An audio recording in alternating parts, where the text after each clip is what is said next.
नमस्कार दोस्तों। ये सवाल बहुत ही लाजमी है कि ईपीएफ में ई नॉमिनेशन कैसे किया जाता है। ये बहुत ही महत्वपूर्ण है हर ईपीएफ होल्डर के लिए, क्योंकि ई नॉमिनेशन के वजह से ही अगर कोई भी ईपीएफ होल्डर का अनटाइमली डेथ हो जाता है तो उसका जो फैमिली में मेंबर को पेंशन मिलता है और जो जमा राशि है उसका भुगतान होता है उसी हिसाब से। तो आइए हम लोग देखते हैं ईपीएफ का जो वेबसाइट का जो ऑथेंटिक न्यूज़ है वो हमारे चैनल में हमेशा मिलते रहेगा। चलिए हम लोग एक्सप्लोर करते हैं इस न्यूज़ को।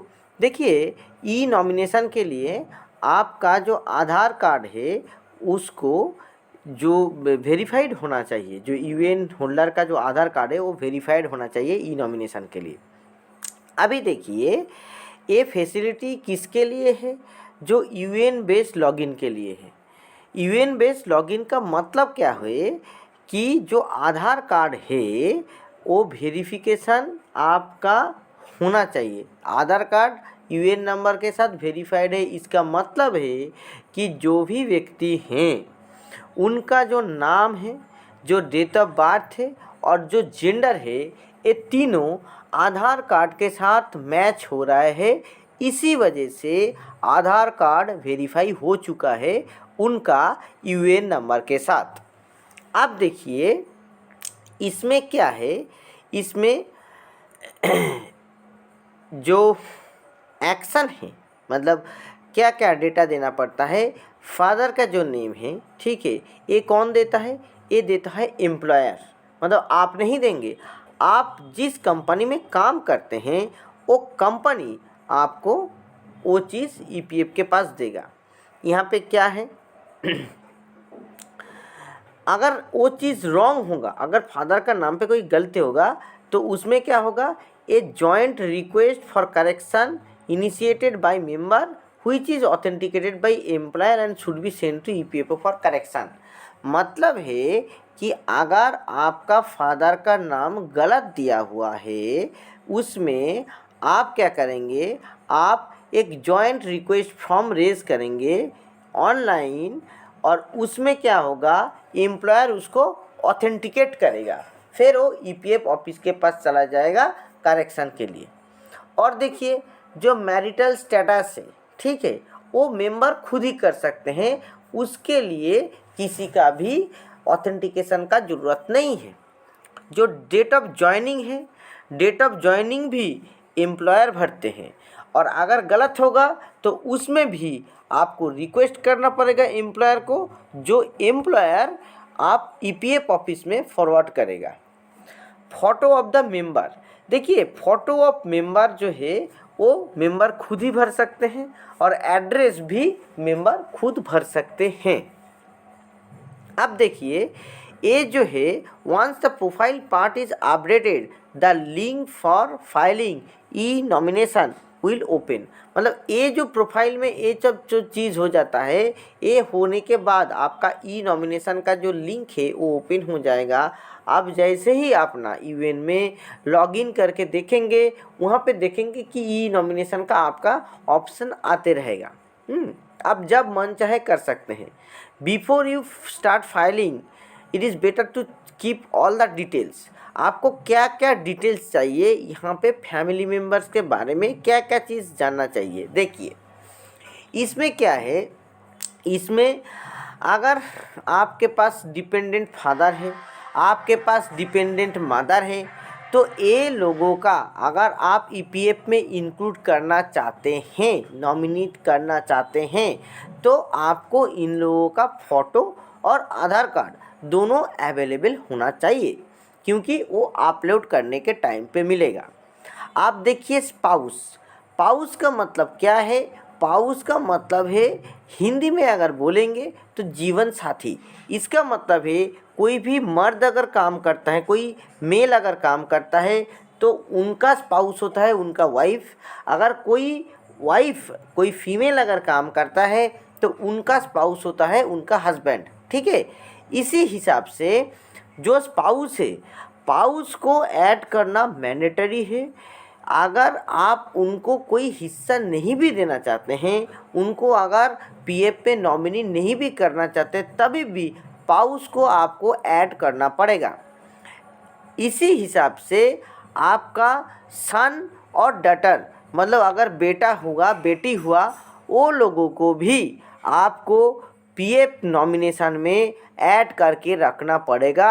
आप हिस्सा देना चाहते हैं नहीं देना चाहते हैं अलग बात है। दूसरा क्या चीज़ है? दूसरा चीज़ है कि husband dependent father only applicable for female member. देखिए यहाँ पे क्या होता है, मतलब ससुर, जो ससुर का जो है वो अगर हस्बैंड का भी डेथ हो गया, ठीक है, अगर ससुर ऐसा है तो उनको भी मिल सकता है, मगर यहाँ पे सिर्फ फीमेल मेंबर के लिए एप्लीकेबल है। और हस्बैंड डिपेंडेंट मदर ये भी फीमेल मेंबर के लिए एप्लीकेबल है। अब देखिए हम लोग इम्पोर्टेंट नोट की तरह बढ़ते हैं। If the member want to nominate a few family person, he should add them। तो जो जो लोगों को आप नॉमिनेट करना चाहते हैं उसको आपको ऐड करना पड़ेगा, जैसे मैंने बताया। देखिए और आगे देखते हैं। In case member is married and has spouse and children, he should add them even if he does not wish to nominate them under PF.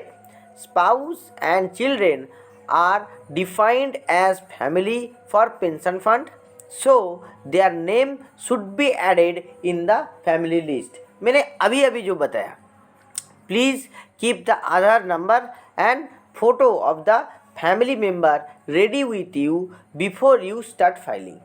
आप जब फाइल करना चाहेंगे आपको फ़ोटो अपलोड करना पड़ेगा, आधार नंबर अपलोड करना पड़ेगा, तो आपको ये सब रेडी करके रखना चाहिए आपका ही सुविधा के लिए। और क्या है? Only member who is not married and is not having family members as mentioned above may nominate any other person irrespective of their relation to PF. कर सकते हैं।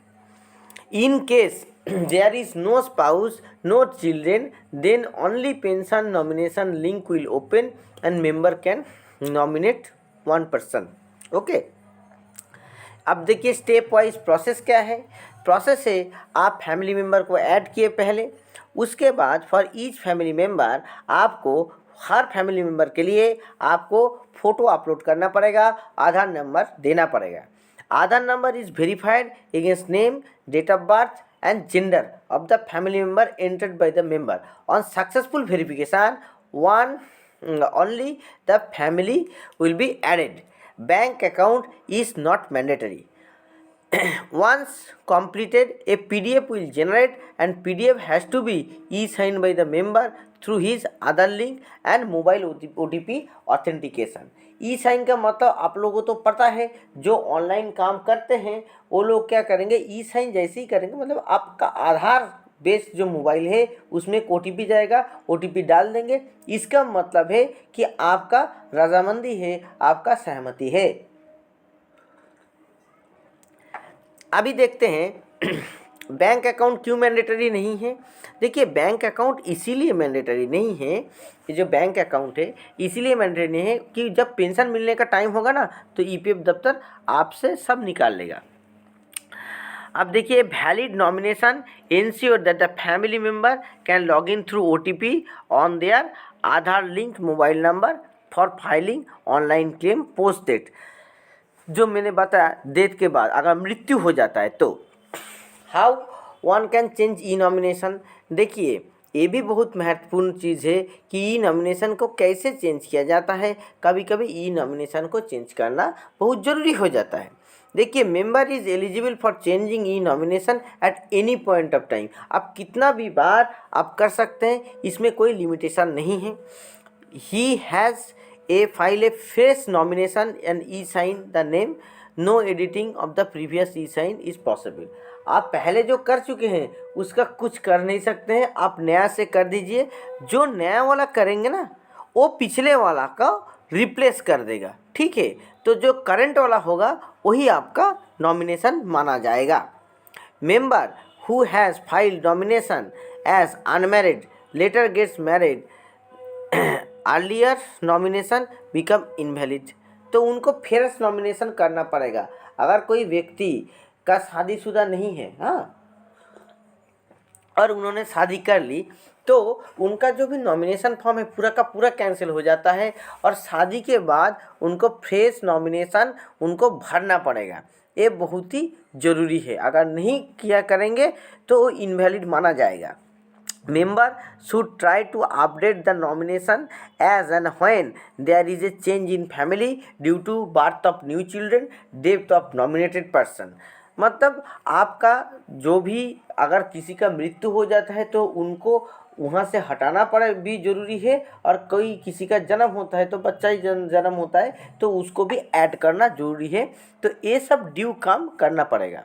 अब देखिए ई साइन का प्रोसेस क्या है। ई साइन का दो तरफ से होता है आधार बेस्ड ऑथेंटिकेशन। एक होता है आधार नंबर से, एक होता है वर्चुअल आईडी से। ठीक है, अब देखिए एंटर आधार नंबर और virtual ID and press verification button. After that there will be OTP send to Aadhaar link mobile number. On entering OTP press button and nomination will be saved. Okay, अब देखिए जो 16 digit का virtual ID है member का, वो VID से भी होता है। जो वर्चुअल आईडी मैंने बोला उसमें क्या होता है, उसमें आप यूआईडी का वेबसाइट पे जाइए, जाके वर्चुअल आईडी जनरेट कर लीजिए अपना आधार कार्ड का। तो आधार कार्ड जैसे 12 डिजिट का होता है ना, आपका वर्चुअल आईडी होगा 16 डिजिट का। ठीक है, उसमें ओटीपी वगैरह आएगा, देखिए आप वर्चुअल आईडी जनरेट करके भी कर सकते हैं। तो दोस्तों ये रहा अपना ईपीएफ का ई नॉमिनेशन। मैं हर कोई ईपीएफ होल्डर को ये बोलना चाहूँगा कि आप लोग ज़रूर ई नॉमिनेशन कर लीजिए, क्योंकि पहले दौर में जब ये नहीं था, ऑनलाइन सिस्टम नहीं था, बहुत जन ज़्यादातर निजी क्षेत्र में जो काम करते हैं, जो 1 साल 2 साल 4 साल काम करते हैं, बहुत जन का ई नॉमिनेशन नहीं था, डेथ हो गया और पूरा पैसा लैप्स हो गया और ईपीएफ दफ्तर के पास पूरा पैसा आइडल पड़ा है। तो ये चीज़ किसी के साथ भी नहीं होना चाहिए। अगर आप मेहनत किए हैं तो वो हक का जो पैसा है वो हर किसी को मिलना चाहिए, ये मेरा मानना है। तो आप लोग ये चीज़ ज़रूर करके रखिए, क्योंकि अगर खुदा ना खास्ता बाई चांस अगर कुछ हो जाता है तो फैमिली में फाइनेंशियल स्टेबिलिटी के लिए ये चीज़ बहुत ही ज़रूरी है। तो दोस्तों इसी तरीके के वीडियो के लिए मेरा चैनल को सब्सक्राइब कीजिए। अभी फ़िलहाल इस बारे में इतना ही। नमस्कार।